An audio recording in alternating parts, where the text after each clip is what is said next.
नमस्कार, स्वागत है आप सभी का मेरी यूट्यूब वीडियो क्लास में।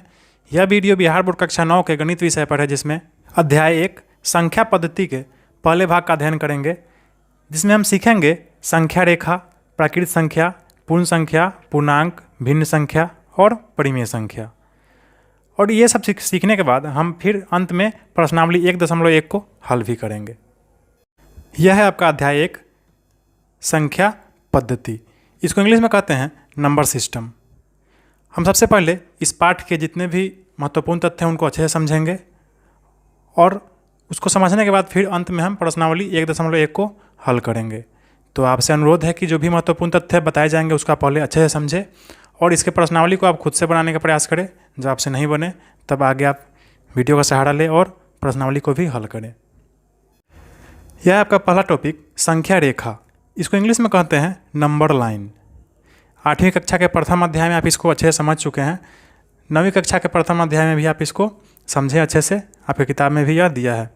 तो देखिए, यह है संख्या रेखा है, ठीक है। यह जो रेखा आप देख रहे हैं इतना लंबा सा, यही रेखा संख्या रेखा है ना। इस रेखा पे संख्याओं को दर्शाया गया है, इसे ही संख्या रेखा कहते हैं। अब इसको हम अच्छे से समझते हैं। इस संख्या रेखा के सबसे बीच में मध्य में शून्य का स्थान होता है, ठीक है। और इस शून्य से जब हम दाहिने तरफ बढ़ते हैं तो धनात्मक संख्याएँ यानी पॉजिटिव नंबर बढ़ती जाती है, और इस शून्य से जब हम बाएं तरफ बढ़ते हैं तो ऋणात्मक संख्या यानी निगेटिव नंबर, मतलब जिस संख्या के आगे माइनस लगा होता है वैसी संख्या क्या होता है, बढ़ते जाता है। -4, -5, -6, -7, -8 ऐसे ही अनंत तक, ठीक। यानी इस संख्या रेखा पर आप कहीं से भी आप इस तरफ बढ़ेंगे, मतलब दाहिने तरफ, तो संख्या क्या होगा, बढ़ेगा, ठीक। अच्छा, इस तरफ जब आप बढ़ेंगे इस तरफ तो संख्या क्या होगा, घटेगा। है बात समझ में। अब आपसे कोई पूछे कि 1 बड़ा या 4 बड़ा, तो आप तो ऐसे ही कह देंगे कि 4 बड़ा है ना। लेकिन यह 4 कैसे बड़ा, तो 4 इसलिए बड़ा क्योंकि यह 4 जो है यह 1 से दाहिने तरफ है संख्या रेखा पर, ठीक है। अच्छा, अब आपसे कोई पूछे कि यह 0 बड़ा होता है या -4 बड़ा होता है, ठीक, तब तो आप कंफ्यूज कर जाएंगे, है ना। आप शायद बोल दें कि -4 बड़ा है, लेकिन नहीं, कौन बड़ा होगा, 0 बड़ा होगा। और 0 क्यों बड़ा होगा, क्योंकि यह -4 के दाहिने तरफ है, मतलब दाहिने तरफ की संख्याएं बाएं तरफ की संख्याओं से क्या होती है, बड़ी होती है, ठीक है। अब -3 बड़ा या -8 बड़ा है ना, तो आपका उत्तर क्या होगा, -3 बड़ा। क्यों, क्योंकि यह -8 के दाहिने तरफ है, ठीक। तो दाहिने तरफ संख्याएं बढ़ती है और बाएं तरफ संख्याएं घटती है। यही है संख्या रेखा का अवधारणा। हम देखिए, अगला टॉपिक है प्राकृत संख्या। इसको इंग्लिश में कहते हैं नेचुरल नंबर। इसको भी आप पढ़ चुके हैं 8वीं कक्षा में, इसको फिर से आप पढ़े। 1 से अनंत तक की गिनती की संख्याओं को प्राकृत संख्या कहते हैं, ठीक है। प्राकृत संख्या को हम n प्रतीक से भी प्रकट करते हैं, यानी ये नेचुरल नंबर बराबर n भी हम n छोटा रूप में भी हम क्या करते हैं, इसको दर्शाते हैं, ठीक है। प्राकृत संख्या का उदाहरण क्या है, 1, 2, 3, 4, 5, 6, 7, 8, 9, 10, 11, 12 अनंत तक। यानी संख्या रेखा पर 1 से अनंत तक की जो संख्याएं हैं उसे हम क्या कहते हैं, प्राकृत संख्या कहते हैं। उसे इंग्लिश में नेचुरल नंबर भी कहते हैं, ठीक है। अगला है पूर्ण संख्या। इसको इंग्लिश में कहते हैं होल नंबर। 0 से लेकर अनंत तक की गिनती की संख्याओं को पूर्ण संख्या कहते हैं। पूर्ण संख्या को यानी होल नंबर को W से भी हम क्या करते हैं, डिनोट करते हैं, यानी W प्रतीक से इसे हम प्रकट करते हैं। अब पूर्ण संख्या है क्या, तो प्राकृत संख्या जो आप पढ़े हैं 1, 2, 3, 4, 5 है ना, इसी में जब 0 लग जाता है तो यह 0 लग जाने के बाद यह संख्या क्या हो जाता है, यह पूर्ण संख्या होता है। यानी संख्या रेखा पर 0 से दाहिने तरफ की जितनी भी संख्याएं हैं अनंत तक, वे सभी क्या है, पूर्ण संख्या है ना। आप इससे पहले प्राकृत संख्या को पढ़े हैं कि प्राकृत संख्या क्या है, 1, 2, 3, 4, 5, 6, 7 है, ठीक है। इसी में जब हम 0 लगा देते हैं आगे तो यह क्या बन जाता है, यह पूर्ण संख्या बन जाता है, ठीक है। 0, 1, 2, 3, 4, 5, 6, 7 अनंत तक। अगला है पूर्णांक। इसको इंग्लिश में कहते हैं इंटीजर। पूर्ण संख्याओं के साथ ऋणात्मक संख्याओं का संग्रह पूर्णांक कहलाता है। यानी अभी आप जो पूर्ण संख्या पढ़े हैं 0 से लेके दाहिने तरफ की अनंत तक की संख्या है पूर्ण संख्या है। इसी संख्या में हम क्या करते हैं, ऋणात्मक संख्याओं को मिला देते हैं तो हमारा क्या बन जाता है, पूर्णांक बन जाता है, ठीक है। पूर्णांक को हम किसी से प्रतीक करते हैं, Z से, ठीक है। Z प्रतीक से हम इसको क्या करते हैं, प्रकट करते हैं। अब पूर्णांक का उदाहरण क्या है, तो इसमें शून्य भी आएगा, प्राकृत संख्या भी आएंगी, ठीक है, और ऋणात्मक संख्या भी आएंगी, ठीक। यानी शून्य से लेके अनंत तक की ये धनात्मक संख्या और शून्य से लेके अनंत तक की ऋणात्मक संख्या है। सभी संख्याओं का संग्रह क्या कहलाता है? पूर्णांक कहलाता है। अगला है भिन्न संख्या।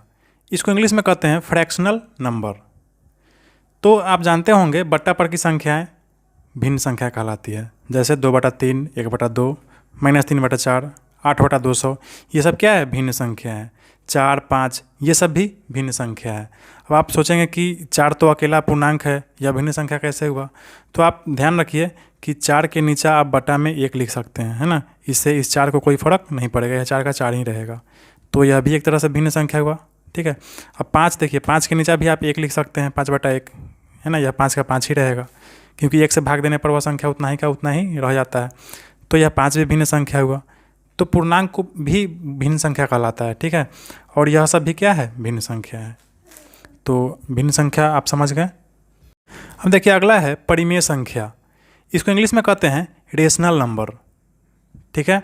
तो यह परिमेय संख्या जो है, आप अभी जो पढ़े हैं प्राकृत संख्या, फिर पूर्ण संख्या, उसके बाद फिर पूर्णांक को भी पढ़े हैं, है ना।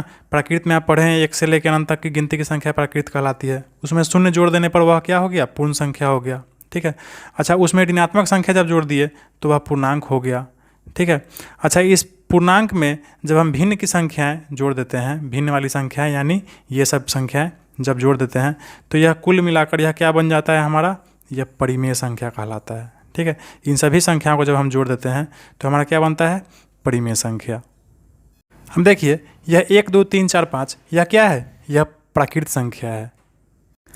अब इसमें यह शून्य जुट गया तो यह बन गया पूर्ण संख्या। अब इस पूर्ण संख्या में यह ऋणात्मक संख्याएं जुड़ गई, ठीक है, -1, -2, -3, -4 इत्यादि। तो यह सभी मिलकर क्या बन गया? पूर्णांक बन गया। अच्छा, जब यह भिन्न संख्याएं जुट गई, ठीक है, तो यह कुल मिलाकर यह सभी संख्या मिलकर क्या हो गया? परिमेय संख्या कहलाएगा, ठीक है। अब आइए हम परिमेय संख्या का परिभाषा देखते हैं। तो इसका परिभाषा है ऐसी संख्या जिसे P/Q के रूप में लिखा जा सके, जिसमें P तथा Q दोनों पूर्णांक हो तथा Q बराबर 0 नहीं हो, ठीक है। यानी उसको हम P/Q के रूप में लिख सके, जिसमें यह नीचे वाला जो हर है Q, यह Q बराबर 0 नहीं होना चाहिए, ठीक है। यही हमारा परिमेय संख्या क्या है? परिभाषा है। इसको आप याद कर लेंगे अच्छे से। या देखिए परिमेय संख्या को Q से प्रकट किया जाता है, यानी परिमेय संख्या जिसको रेशनल नंबर कहते हैं, उसको हम किस अक्षर से डिनोट करते हैं? इस Q अक्षर से। अब देखिए इसमें आपको अगला टॉपिक सीखना है, दो परिमेय संख्याओं के बीच का परिमेय संख्या ज्ञात करना। मतलब दो परिमेय संख्या दिया हुआ है, उसके बीच में आपको परिमेय संख्या जो है उसको क्या करना है? ज्ञात करना है। अब जैसे मान लीजिए प्रश्न है ना, इसको हम 1-2 प्रश्न उदाहरण बनाकर समझ जाएंगे अच्छे से, आपको अच्छे से समझ में आ जाएगा। यह एकदम हल्का है, इसको आप थोड़ा भी भारी ना समझे, समझने के बाद आपको एकदम हल्का लगेगा। 1 तथा 2 के बीच 3 परिमेय संख्या ज्ञात करें। तो इसको देखिए हम कैसे हल करेंगे। यहाँ 1 और 2 के बीच हमको परिमेय संख्या ज्ञात करना है। किसके बीच? 1 और 2 के बीच, ठीक है। कितना परिमेय संख्या ज्ञात करना है? 3, ठीक है।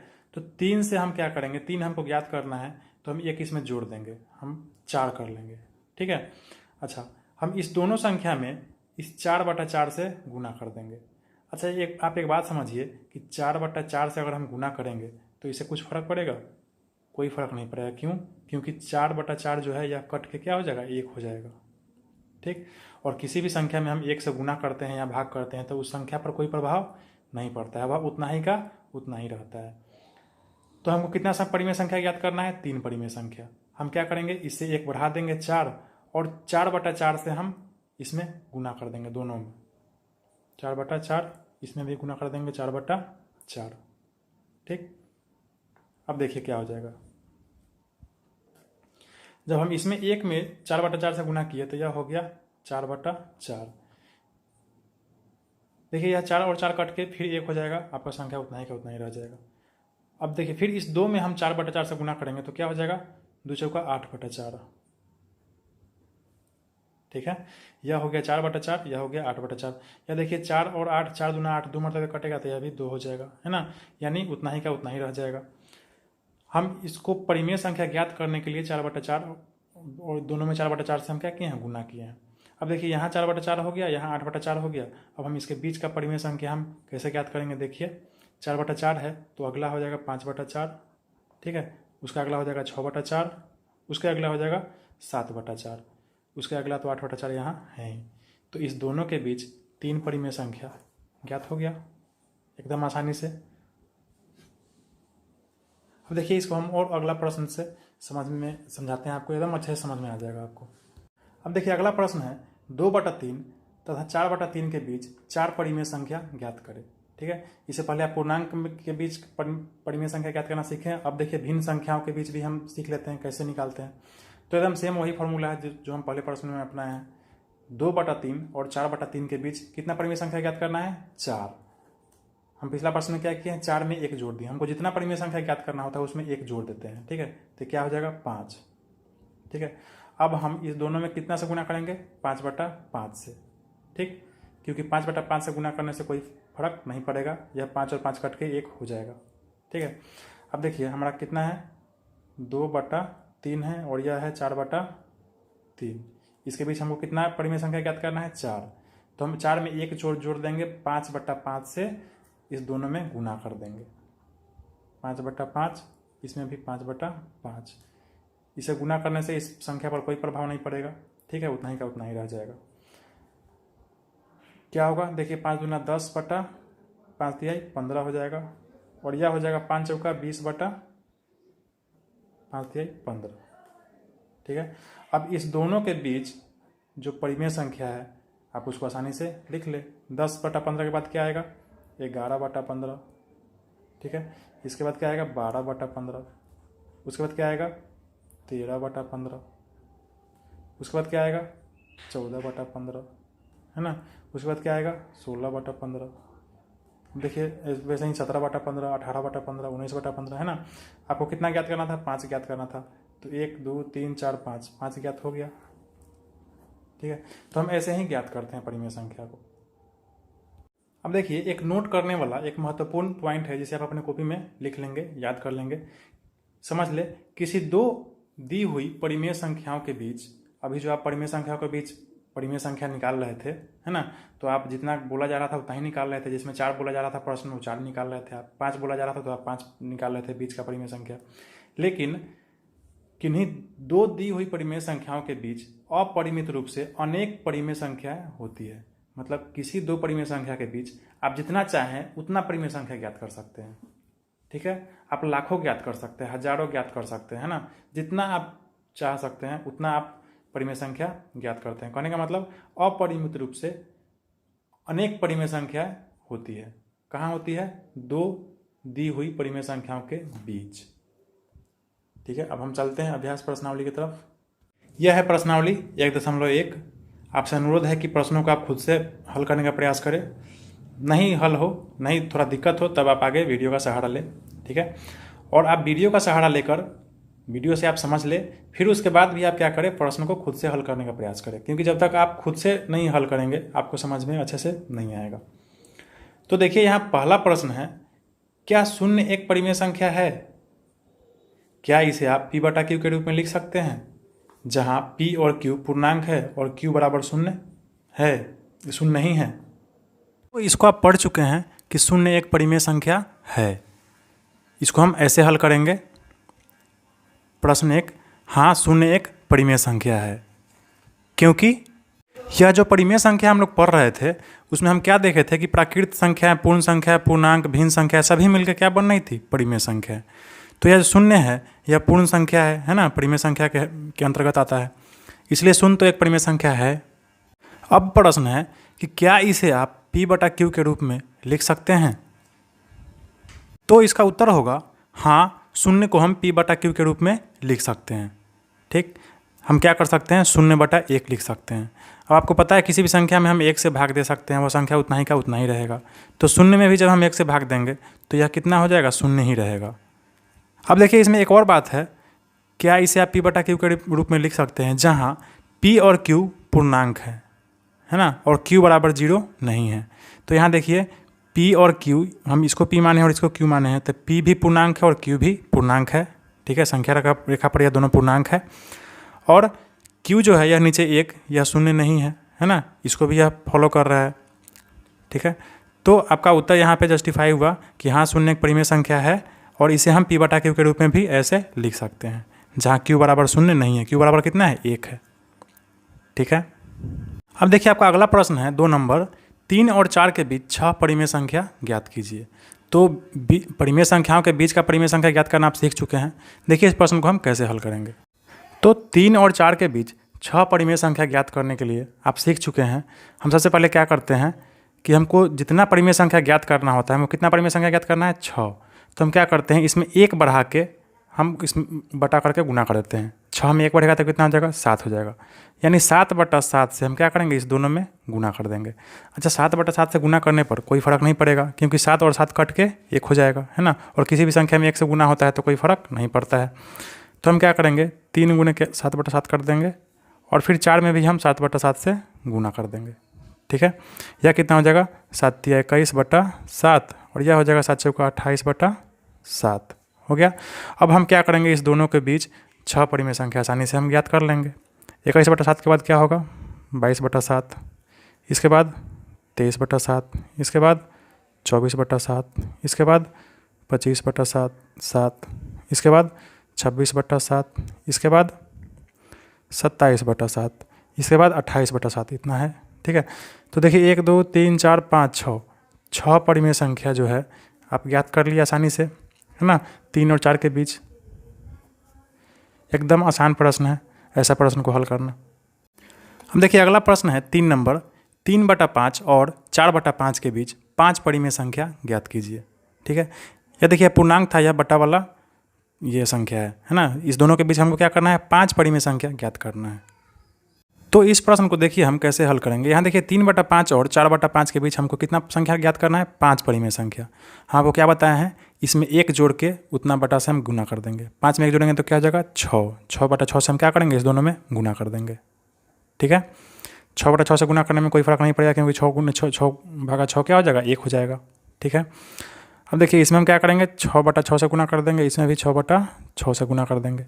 यहाँ पर कितना हो जाएगा, 6 3 18 बटा 6 5 30। ठीक, और यह कितना हो जाएगा, 6 चौका 24/5 6 30। ठीक है, अब हम क्या करेंगे, इस दोनों के बीच का संख्या परिमेय संख्या जो है उसको हम क्या करेंगे, हम आसानी से ज्ञात कर लेंगे। तो यहाँ कितना है, 18/30 है। इसके बाद क्या हो जाएगा, 19/30। ठीक है, इसके बाद क्या होगा, 20/30, इसके बाद 21/30, इसके बाद 22/30, है ना। इसके बाद 23/30। ठीक है, इसके बाद 24/30 तो है ही। ठीक, तो कितना आ गया आपका, 1 2 3 4 5 परिमेय संख्या आ गया। किसके किसके बीच, 3/5 और 4/5 के बीच। अब देखिए अगला प्रश्न है 4 नंबर, नीचे दिए गए कथन सत्य है या असत्य, कारण के साथ अपने उत्तर दीजिए। यहाँ 3 कथन है, इस तीनों कथनों को आपको पढ़ के बताना है कि कौन सत्य है कौन असत्य है। सत्य है तो क्यों और असत्य है तो क्यों। ठीक है, पहला प्रश्न है 4 का पहला, कि प्रत्येक प्राकृत संख्या एक पूर्ण संख्या होती है। सही बात है, प्रत्येक प्राकृत संख्या एक पूर्ण संख्या होती है, सत्य वचन है। अब देखिए इसको हम कैसे कारण देकर हम इसको हल करेंगे। तो यहाँ देखिए प्रत्येक प्राकृत संख्या एक पूर्ण संख्या होती है, यह सत्य है, क्योंकि पूर्ण संख्या आप पढ़ चुके हैं, पूर्ण संख्या बराबर क्या होता है, प्राकृत संख्या प्लस 0। इस प्राकृत संख्या जो है 1 2 3 4 5 है ना इत्यादि अनंत तक, यह क्या है, प्राकृत संख्या है। इसमें यह सिर्फ आगे 0 जुट जाता है तो यह क्या हो जाता है, पूर्ण संख्या होता है। ठीक है, तो प्रत्येक प्राकृत संख्या एक तरह से पूर्ण संख्या तो है ही। आ गई बात आपको समझ में। अब देखिए अगला प्रश्न है 2 नंबर 4 का 2, प्रत्येक पूर्णांक एक पूर्ण संख्या होती है। ठीक है, तो यह कथन जो है यह असत्य है, यह गलत है। अब क्यों गलत है, तो यहाँ प्रत्येक पूर्णांक एक पूर्ण संख्या है, यह कथन क्या है, असत्य है, गलत है। अब क्यों गलत है, क्योंकि पूर्णांक बराबर आप पढ़ चुके हैं कि पूर्ण संख्याएं प्लस ऋणात्मक संख्याएं होती है। ठीक है, पूर्ण संख्या में जब हम ऋणात्मक संख्या को जोड़ देते हैं तब यह क्या बनता है, पूर्णांक। आपको पता है पूर्ण संख्या 0 1 2 3 है ना, 4 5 9 10 अनंत तक यह क्या है, ये पूर्ण संख्या है ना। अच्छा, ऋणात्मक संख्या की क्या है, -1 -2 -3 -4 अनंत तक, ठीक है। और जब यह दोनों जुड़ जाता है तब यह क्या बनता है, पूर्णांक बनता है। आया बात समझ में। तो यह कहना कि प्रत्येक पूर्णांक एक पूर्ण संख्या है, यह गलत है। यानी प्रत्येक पूर्णांक सिर्फ एक पूर्ण संख्या ही नहीं बल्कि ऋणात्मक संख्या से मिलकर भी बनी है, ठीक। अब देखिए आपका अगला प्रश्न है 4 का 3, प्रत्येक परिमेय संख्या एक पूर्ण संख्या होती है, ठीक है। प्रत्येक परिमेय संख्या एक पूर्ण संख्या होती है, यह भी कथन क्या है, असत्य है ना। हाँ, प्रत्येक पूर्ण संख्या एक परिमेय संख्या होती है, अगर ऐसा रहता तो यह सत्य रहता, लेकिन यहाँ उल्टा है, प्रत्येक परिमेय संख्या एक पूर्ण संख्या होती है ना, यह असत्य है। अब क्यों असत्य है, देखिए देखते हैं इसको। तो यह कथन असत्य है क्योंकि प्रत्येक परिमेय संख्या जो है वह पूर्ण संख्या है भी हो सकती है, ठीक है, ऋणात्मक संख्या भी हो सकती है और भिन्न संख्या भी हो सकती है, ठीक है। अगर आप ये कहते हैं कि सिर्फ पूर्ण संख्या ही होगी तो यह क्या होगा, गलत होगा, ठीक। इसमें पूर्ण संख्या भी है, ऋणात्मक संख्या भी है और भिन्न संख्याएं भी है, ठीक है। तो बच्चों यह था अध्याय 1 का प्रश्नावली 1.1। अगले प्रश्नावली के साथ जल्दी यहाँ पे समक्ष इसी तरह वीडियो के माध्यम से उपस्थित रहेंगे। तब तक आप अपना पढ़ाई जारी रखें, और अगर यह वीडियो अच्छा लगा तो आप वीडियो को लाइक करें, कुछ कहना चाहते हो तो वीडियो पर कमेंट करें, ठीक है। और आप मेरे चैनल को सब्सक्राइब करें और अपने दोस्तों को शेयर करना ना भूलें। Thank you.